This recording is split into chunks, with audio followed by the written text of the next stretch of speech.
Y usted, señor presidente, no canta mal las rancheras.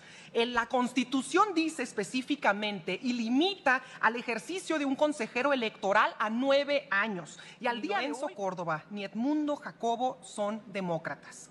No creen en la renovación de los cargos públicos.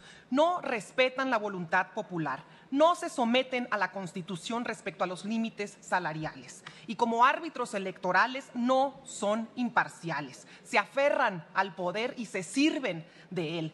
Hoy estamos aquí ante un nuevo agandalle de los que se creen dueños, amos y señores de la democracia, pero que en realidad son los secuestradores del honorable Instituto Nacional Electoral. Y en nombre de la democracia tuercen nuevamente la ley para perpetuarse en el control de las arcas del INE. Edmundo Jacobo está al frente de la Secretaría Ejecutiva, esta que administra todos los recursos del INE desde el 2008. Aun cuando la Constitución dice que solo puede durar en su cargo 6 años con derecho a una, y lo repito, a una reelección. En una operación aritmética básica, Edmundo debió de haber dejado este cargo en el año 2020.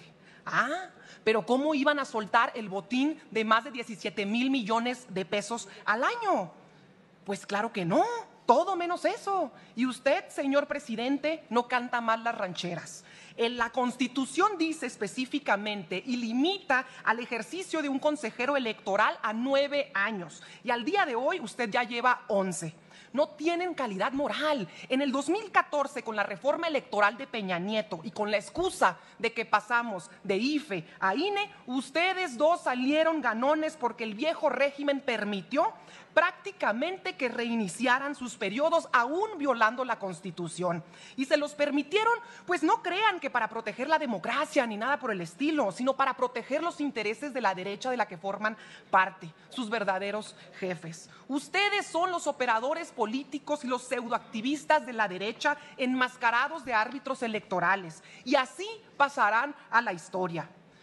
Como bien es conocido, el jueves 2 de este mes se publicó en el Diario Oficial de la Federación el decreto por el que se reforman, adicionan y derogan diversas disposiciones de la Ley General de Instituciones y Procedimientos Electorales, de la Ley General de Partidos Políticos, de la Ley Orgánica del Poder Judicial de la Federación y se expide la Ley General de Medios de Impugnación en materia electoral, cuyo artículo 17 transitorio cesaba inmediatamente en el cargo a quien ahora se dirige a ustedes. En atención a las instrucciones recibidas con antelación por este Consejo General, el director jurídico promovió un juicio electoral ante la Sala Superior del Tribunal Electoral del Poder Judicial de la Federación a fin de solicitar la inaplicación del mencionado artículo 17 transitorio por ser contrario a diversas disposiciones y principios de rango constitucional. Del mismo modo, en lo personal, el mismo día de la publicación promoví un juicio de amparo y un juicio para la protección de los derechos político-electorales de la ciudadanía, con los resultados a los que ya ha hecho referencia el señor consejero presidente. La suspensión definitiva que ha sido decretada prolongará sus efectos hasta el dictado de la sentencia de fondo en el juicio de amparo, por lo que evidentemente es un primer paso para restaurar la regularidad constitucional en nuestro país. Estamos ciertos que en ese mismo sentido abonará el pronunciamiento de la Sala Superior del Tribunal Electoral en los juicios que se encuentran pendientes de ser resueltos, lo cual esperamos pueda ocurrir en los siguientes días a fin de brindar certeza y seguridad jurídicas en relación con la disposición transitoria que fue objeto de impugnación. Y es que, en efecto, hay un punto que me parece no es ocioso resaltar.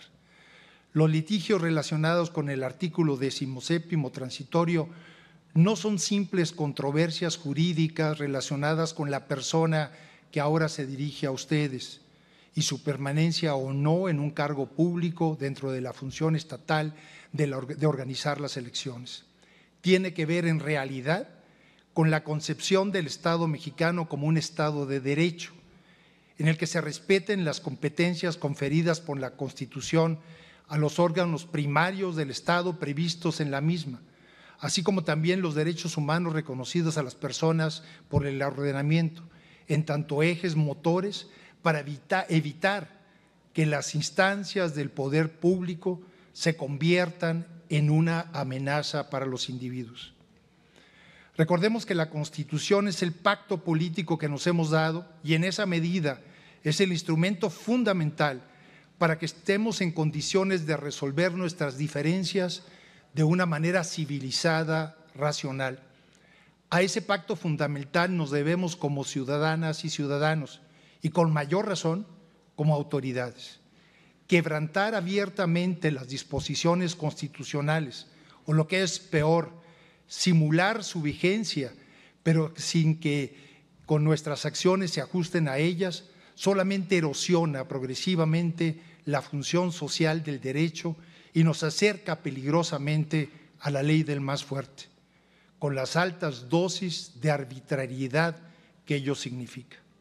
En este contexto, debe valorarse la importancia y oportunidad de la decisión de este Consejo General por la que se instruyó defender a través de todos los instrumentos legales correspondientes, tanto el marco competencial del Instituto Nacional Electoral como los derechos humanos de quienes lo integramos, porque finalmente con la misma se refrenda que en México es un país de instituciones en el que las personas integrantes de los órganos estatales estamos únicamente de paso. Los medios constitucionales de defensa que seguramente harán o han hecho valer nuestras compañeras y compañeros integrantes del Servicio Profesional Electoral Nacional y de la rama administrativa del Instituto Nacional Electoral reforzarán esa apuesta por la defensa del Estado de Derecho. A ellas y a ellos solo les recomendaría tener paciencia, porque como en mi caso lo demuestra, los contratiempos iniciales seguramente serán corregidos conforme a las reglas y procedimientos dispuestos para ello, especialmente si las buenas razones y los mejores argumentos acompañan las pretensiones judiciales hechas valer. En lo que viene, conviene centrar nuestra atención en aquellos otros juicios y recursos que se han interpuesto. Es el tiempo para que la Suprema Corte de Justicia de la Nación y el Tribunal Electoral del Poder Judicial de la Federación, en sus respectivos ámbitos competenciales, definan si la reforma electoral conocida como Plan B se apega o no al marco constitucional. De lo que ambas instancias definan dependerá la forma en que se organicen las elecciones en los años venideros, con las consecuencias que conlleva.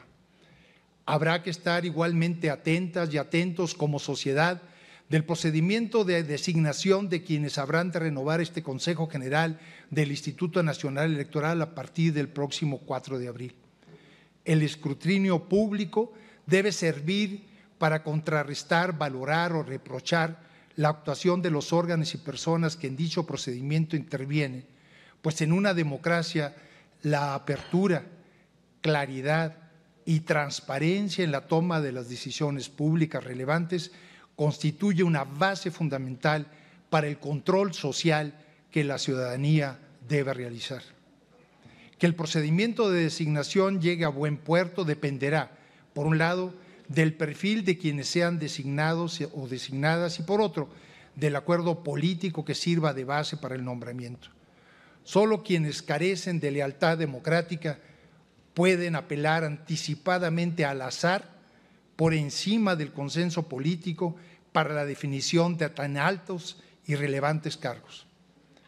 Por último, a quienes tienen la gran responsabilidad de continuar encabezando en esta herradura de la democracia los trabajos de dirección del Instituto Nacional Electoral, quisiera decirles, son herederos y herederas de las luchas y esfuerzos de varias generaciones de mexicanas y mexicanos comprometidos con un México abierto y plural, en el que la tolerancia y ánimo de entender y comprender al prójimo son las directrices fundamentales para el diálogo democrático. Estoy cierto que continuarán abonando en ese camino, por lo que a mí respecta, cuenten con ello. No puedo cerrar esta intervención sin agradecer las múltiples muestras de apoyo y solidaridad que he recibido en estos días. Animan y comprometen a continuar trabajando por la democracia y la defensa del Estado de Derecho. En particular, Quiero agradecer al consejero presidente, al doctor Lorenzo Córdoba, su confianza, y a Claudia su acompañamiento en las buenas y en las malas. Muchas gracias.